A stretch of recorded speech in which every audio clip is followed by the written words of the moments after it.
एक गांव का आदमी शहर की लड़की से कर लिया ब्याह। तो लड़का बोला मां मैं ससुराल जाऊं। मां बोली चला जा, पर सुन ज्यादा बात मत करना, केवल हाँ ना में जवाब देना। तू दामाद है उस घर का, ज्यादा बात करेगा तेरी इज्जत कम होगी, ज्यादा बोलने से इज्जत कम होती है, कम बोलना। और सुन नीचे मत बैठ जाना, ऊपर बैठना। जी मां। अब छोरा चला, गांव का ठहरा, बिल्कुल शुद्ध गांव, देसी आदमी। और शादी हुई शहर में। शहर चला तो ससुर जी आए रेलवे स्टेशन दामाद जी को लेने।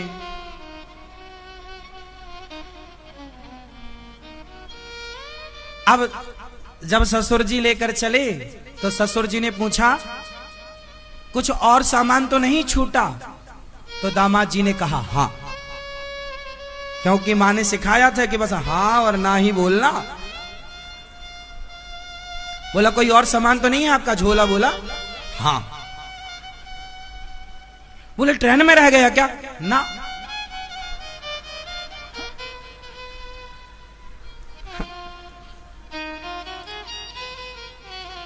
तो सामान पूरा है आपके पास? हाँ। तो आपने बताया क्यों नहीं? ना। हाँ। अच्छा चलें? हाँ। बैठिए गाड़ी में? ना। हाँ। क्यों आप गाड़ी से नहीं जाएंगे क्या? हाँ। तो बैठिए? ना। हाँ। तो आप गुस्सा है हमसे क्या? हाँ। क्यों? ना। हाँ। माँ ने बोला ज्यादा बात मत करना, इज्जत कम होती है, केवल हाँ ना में जवाब देना है। तो माँ ने बोला हाँ और ना, तो हाँ के बाद ना और ना के बाद फिर हाँ। अब चला, ससुर जी ने बिठाया गाड़ी में, चलो। घर पहुंचे, सामान अमान उतरा। माँ ने कहा अच्छा नीचे मत बैठना। दामाद जी आओ आओ आओ अंदर चलिए। हाँ हाँ। अब ससुर जी सामान रखने गए कि दामाद जी ने देखा कि माँ ने कहा था ऊपर बैठना, तो वहां सोफे थे, वहां कुर्सियां थी, वहां एक अलमारी भी थी। तो माँ ने बोला सबसे ऊपर बैठना। दामाद जी ने टेबल थी वहां, तो उस पर रख के कुर्सी चढ़े उसके ऊपर और अपना वहां अलमारी में जाके ऊपर बैठे दामाद जी। माँ ने कहा था नीचे मत बैठना, अलमारी में बैठे बिंदास। तब तक साली आई, जीजा जी जीजा जी। जिया जी कहाँ है? नीचे देखा, जिया जी ऊपर बैठे। जिया जी ने बोला हाँ हाँ हाँ हाँ। अरे जिया जी आप वहां बैठे ना, यहां आपने क्यों नहीं बैठा? हाँ। अच्छा चलो हाथ पांव धुल लीजिए, भोजन तैयार है। हाँ। अब दामाद जी उतरे, हाथ पांव धोए, मुंह धोए, नहाए धोए, तैयार हुए। भोजन में पंगत लगी, सब बैठे हैं, दामाद जी बैठे। अब क्या है, गांव में ना पूड़ी बनती है बड़ी और शहर में पूड़ी बनती है छोटी। शहर के भी अपने चोचले होते हैं, गांव बिल्कुल बड़ी पूड़ी। अब ये था गांव का और शहर की पूड़ी छोटी। अब पत्नी वहां चूल्हे पे भोजन बना रही है और पति को देख रही है। पति ने भी देखा, हाँ भाग्यवान देख रही है। अब पूड़ी आई तो उसने कहा रे तो जरा जरा सी है।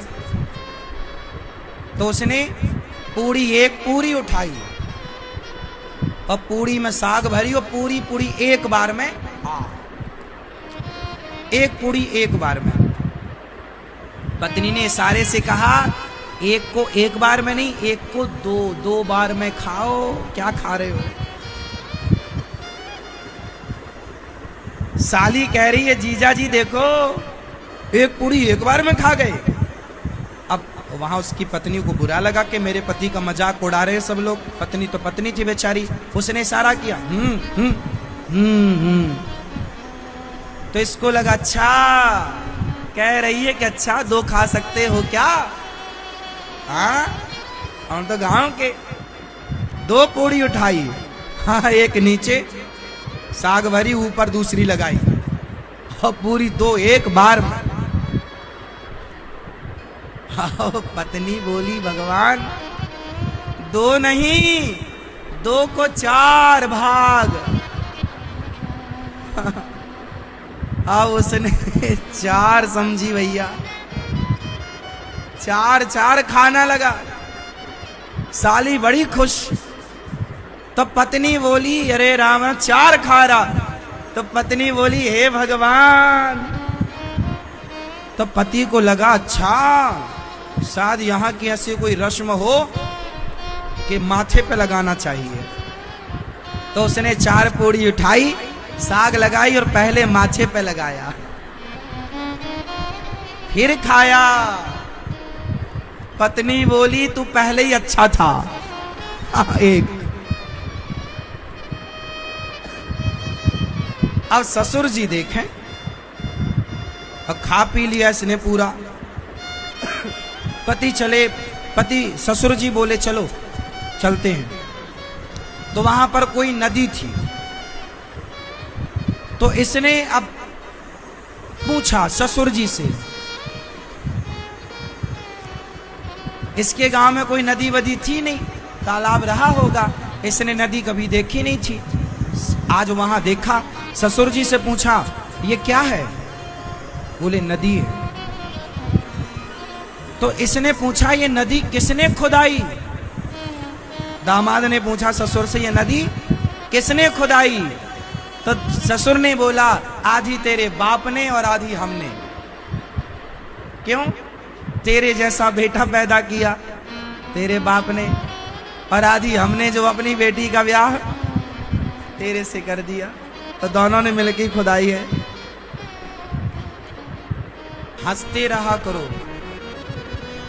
प्रसन्न रहना ही ईश्वर की सर्वोपरि भक्ति है। प्रसन्न रहना भी भगवान की भक्ति है। हर हाल में स्माइल बनी रहे, थोड़ा प्रसन्न रहा करो। जीवन का सुख हंसने में, खूब हंसा करो, बेवजह हंसा करो, किसी पर मत हंसा करो, अकेले ही सही पर हंसा करो। बेवजह घर में हंसो पर किसी पर मत हंसना, किसी पर मत हंसना, पर हंसना जरूर। अकेले हंसना, पत्नी के साथ हंसना, पति के साथ हंसना, बच्चों के साथ हंसना, माँ बाप के साथ हंसना और माँ बाप को हंसाना। माँ बाप को हंसाना।